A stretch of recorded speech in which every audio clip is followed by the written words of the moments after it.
আসসালামাইকুম প্রিয় ভিউয়ার্স, আশা করি সকলে ভালো আছেন। আলহামদুলিল্লাহ আমিও ভালো আছি। আমি এখন আমাদের নেত্রকোনার ভয়াবহ বন্যা পরিস্থিতি, এখন খুবই খারাপ অবস্থা, সকলে বাড়ি ঘরে পানি উঠে গেছে।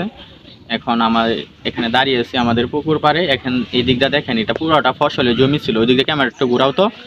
এটা আপনার পুরোটা ফসলের জমি ছিল এবং ধান ক্ষেত ছিল, ওইগুলো সব পানির নিচে চলে গেছে।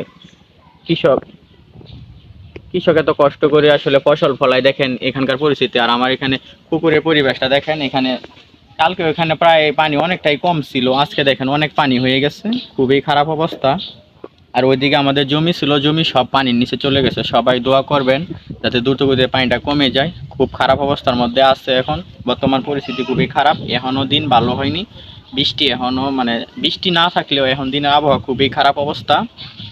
আর কে কোথায় থেকে ভিডিওটা দেখতেছেন বেশি বেশি করে শেয়ার করে দিবেন এবং আমার চ্যানেলটি সাবস্ক্রাইব করবেন। ভিডিওটি ভালো লাগলে আমাদের সাথেই থাকবেন, সবার জন্য দোয়া করবেন।